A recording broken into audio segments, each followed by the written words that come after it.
Alors, bienvenue à notre web émission du mois de mai. Donc, je suis en présence de Lucas Blouin. Salut Lucas. Bonjour Aaron. Alors, Lucas, c'est sa première web émission. Donc, ça fait plus d'un an qu'il est chez Medici, puis il fait de l'analyse de revenus fixes. Donc, bienvenue Lucas à la web émission. Donc, peut-être qu'on va enchaîner avec la première question qui nous vient de Carl. Prévoyez-vous que certaines entreprises connaîtront une reprise plus lente et difficile en raison des mesures de distanciation et des changements des habitudes de consommation? Donc, on peut peut-être aborder la question, Lucas, sous l'angle des restaurants et des détaillants. On en a quelques-uns de ces titres-là en portefeuille. Au niveau des restaurants, c'est sûr que, bon, ce qu'on va dire, c'est plus nos opinions, c'est pas des faits parce que c'est encore très tôt. Mais on pense que les concepts là, de services rapides vont vont avoir une reprise plus facile que les restaurants à service complet.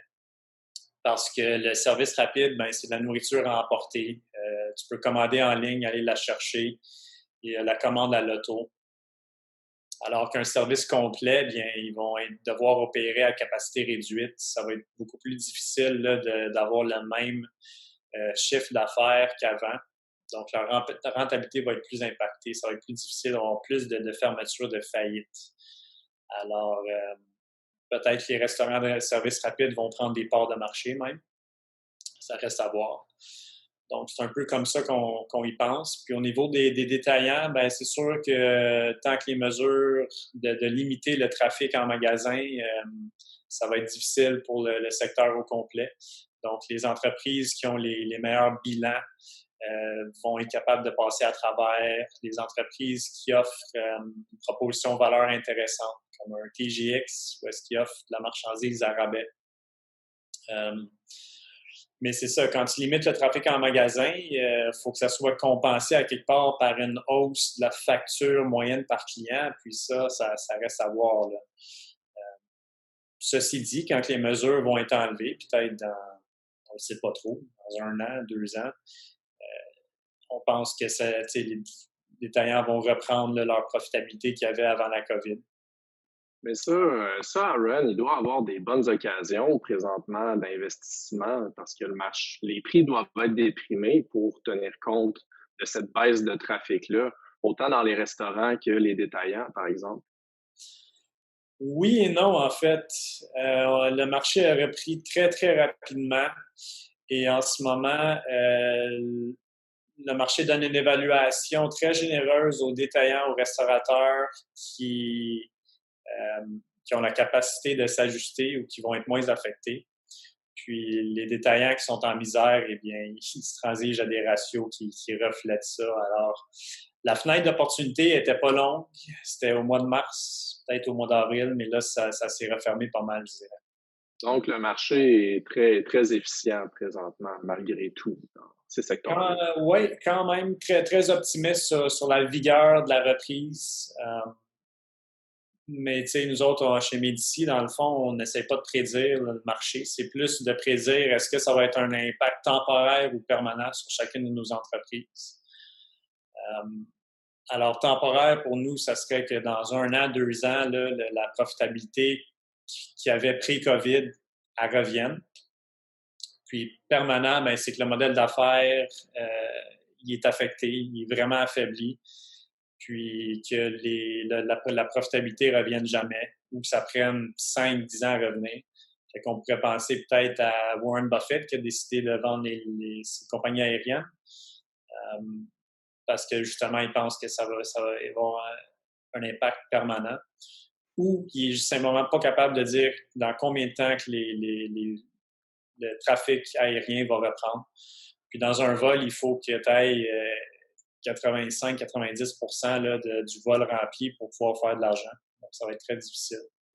Donc, ce que tu dis, c'est qu'un investissement dans les compagnies aériennes présentement, ça ne serait pas un bon investissement.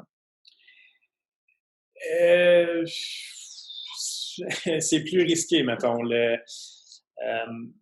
c'est difficile de mettre des probabilités sur les différents scénarios qui pourraient se passer. Alors, c'est pas des compagnies qu'on garderait présentement. Alors, Lucas, on va enchaîner avec la deuxième question. Donc, il y a plusieurs clients qui nous demandent ces temps-ci pourquoi les obligations ont été des placements plus volatiles qu'à l'habitude pendant les mois de mars et avril. En fait, Aaron, c'est vrai qu'il y a eu beaucoup de variations en une courte période de temps dans le prix des obligations. Il y a 4 facteurs que j'ai identifiés pouvant expliquer ces variations-là. Le premier facteur qui a contribué positivement, finalement, donc qui a contribué à l'appréciation des prix des obligations, c'est les coupures du taux directeur par la Banque du Canada. Et pour ceux qui sont moins familiers avec la mécanique, c'est tout simplement que lorsque les taux d'intérêt vont baisser, la valeur des obligations, elle, va tendre à augmenter. Et c'est ce qu'on a vu du 3 au 6 mars. On a vu une appréciation importante de la valeur des obligations. Et ensuite, on a vu, au contraire, une descente importante. Puis ça, mais ça a été, c'est mon deuxième point, c'est la perte de confiance des investisseurs dans le système. Donc, on s'est mis à parler de faillite, de récession, de taux de chômage, de confinement. Puis tout ça, finalement, a stimulé la demande en encaisse et par le fait même a contribué à la vente de titres. C'est vraiment la panique qui a généré ces mouvements importants-là. Et même les revenus fixes là, les plus sécuritaires ont diminué beaucoup? Effectivement, les obligations gouvernementales ont chuté du plus haut au plus bas jusqu'à 6 à 7 tandis que les obligations corporatives qu'on va dire investissables ou investment grade, eux, ont chuté de 8 à 9 du plus haut au plus bas. Donc, c'est une volatilité très importante pour des titres qu'on considère sécuritaires. Un autre point aussi qui a pu contribuer à la chute, c'est les fonds communs équilibrés. Donc ici, on parle de fonds communs qui ont des pondérations finalement en revenus fixes, mais aussi en actions. Lorsqu'on voit une chute du prix des actions significatif, et c'est ce qu'on a vu en mars finalement, du plus haut au plus bas, on a vu une chute de 33 dans l'indice du TSX. Donc, lorsque ces chutes-là, les fonds communs équilibrés vont chercher à repondérer leur position en action en vendant des obligations, ce qui a pu ajouter un poids supplémentaire sur les vendeurs. Et un dernier élément, c'est les spéculateurs. Donc, quand on voit des mouvements importants de marché, il y a toujours des spéculateurs qui vont chercher à vendre et à racheter plus bas, qui a également contribué. Fait que c'est vraiment un ensemble de facteurs, Aaron, qui a pu créer ces mouvements-là. Alors, Lucas, on va y aller avec la troisième question. Oui, en effet, c'est une question de Patrick. En fait, il se demandait dans quel compte on devrait mettre les titres payant un dividende en devise US, sachant qu'il y a une retenue de 15 du dividende si le titre n'est pas placé dans un REER, mais plutôt dans un compte enregistré comme un CELI, par exemple. Oui, en fait, c'est ça. C'est que dans un REER, vu qu'on n'a pas la retenue de 15 on serait tenté de mettre des titres à dividende. Mettons qu'on imagine, Lucas, tu es en 2005, tu achètes du Wells Fargo puis du Amazon. Puis là, tu te dis, ben Wells Fargo me verse un dividende, fait que je vais le mettre dans mon REER. Comme ça, je ne vais pas avoir la retenue de 15 Puis Amazon ne verse pas de dividende, fait que je vais le mettre dans mon compte marge ou mon compte comptant. Mais là, ce qui arrive, c'est que 15 ans plus tard, Amazon a multiplié par 68. Alors, tu as un énorme gain en capital imposable dans ton compte marge. Alors que Wells Fargo, oui, tu as économisé peut-être sur le dividende à chaque année, mais le titre, c'est pas vraiment apprécié pendant ce temps-là. Alors, c'est pas comme si tu as eu le bénéfice d'être à l'abri des impôts sur Wells Fargo, là. Donc, c'est vraiment, on va regarder le potentiel de rendement du titre. Peu importe, le dividende, c'est une considération secondaire. La retenue de 15 c'est une considération secondaire. Mais ça, Aaron, comment est-ce qu'on fait pour distinguer les titres avec une espérance de rendement élevée vs un titre qui a une espérance de rendement moindre, finalement?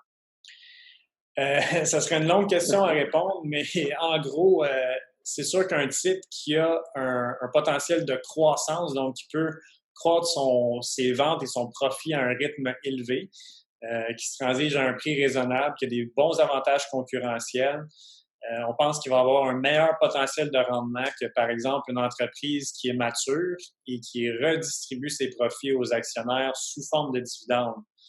Donc, c'est un peu contre-intuitif, mais les compagnies qui versent des gros dividendes, on aurait peut-être plus tendance à les mettre dans un compte imposable parce que c'est une entreprise plus mature, puis l'appréciation du titre, là, il est peut-être moins bon potentiel.